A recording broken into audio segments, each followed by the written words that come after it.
Je vous pose la question, un pays dans lequel il y a 28 millions d'hectares, sur lequel il y a de l'air, dans lequel il y a de l'azote à profusion, ressources naturelles renouvelables, qu'est-ce que c'est qu'un pays qui va aller chercher son azote au Brésil pour là en mettre en surnombre dans ses nappes, ou alors fertiliser ses céréales avec des engrais azotés de synthèse très coûteux en énergie fossile, sachant qu'on sait, on le sait pour les années à venir, de toute façon on va y être contraint, l'accroissement du prix de l'énergie fossile, gaz naturel ou pétrole.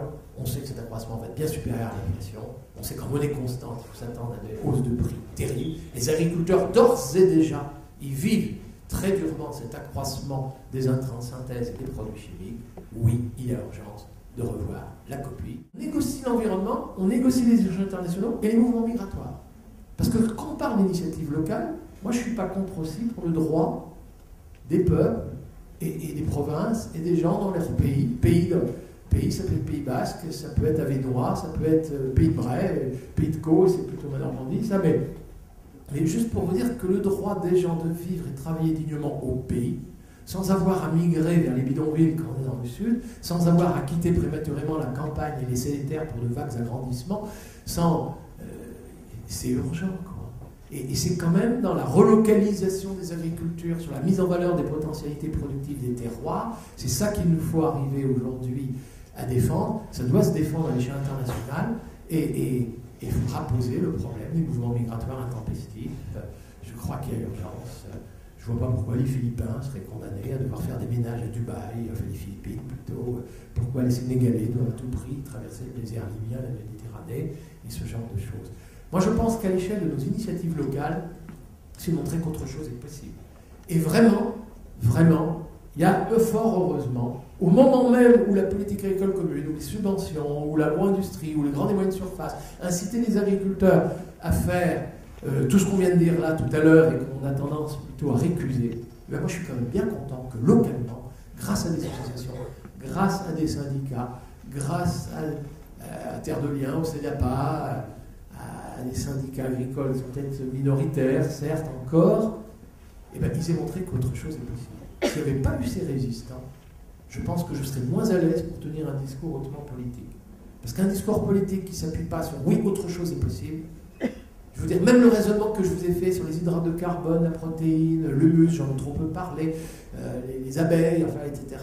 Même tout ça, s'il n'y avait pas des gens qui ont montré que oui, on peut faire autre chose, il y a encore des lieux un peu sauvegardés, et c'est malheureusement souvent des exploitations plus que des régions entières aujourd'hui, je serais moins à l'aise pour dire qu'à l'échelle politique, à coup sûr, il faut jumeler les négociations internationales sur mouvements migratoires, échanges agricoles et environnement, effet de serre, biodiversité, ce genre de choses.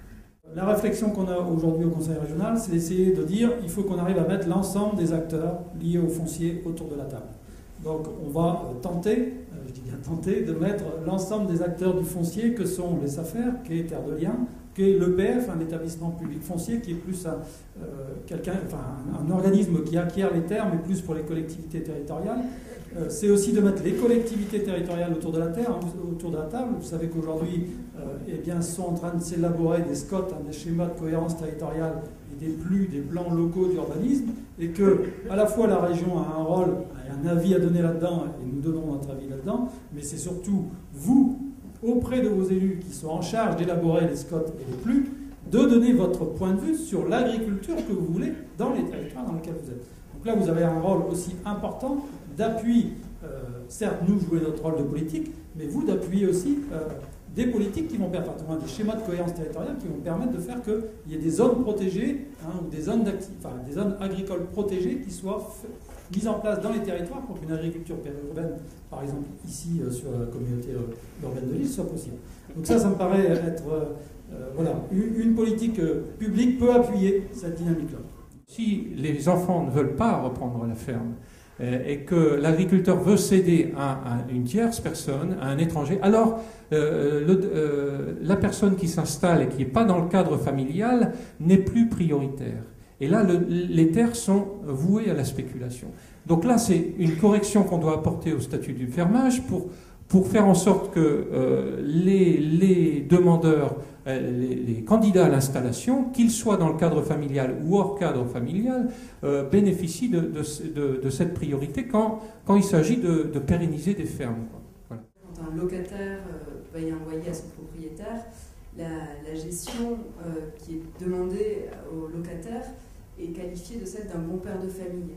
Alors on peut tous imaginer comment un bon père de famille va travailler ses terres sans mettre de produits forcément, sans... Voilà.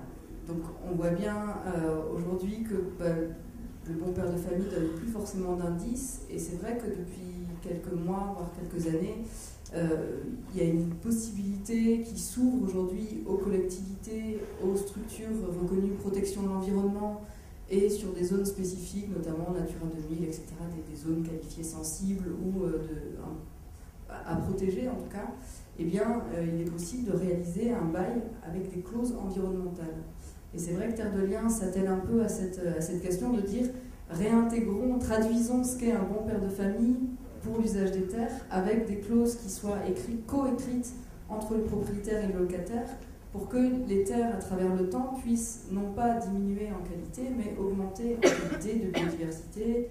Il faut désormais, on parlait dans l'après-midi, enfin je veux dire du rôle des citoyens et des consommateurs, il faut absolument que les consommateurs et les citoyens au quotidien se réinforment de ce qu'a été, parce qu'on va négocier la politique agricole commune, on la renégocie après 2013, quand il y a des représentations d'associations de consommateurs, quand il y a des représentants de collectivités territoriales, dans toutes ces instances-là, il ne faut surtout pas déserter au nom du fait qu'après tout, les chambres d'agriculture sont bien plus compétentes.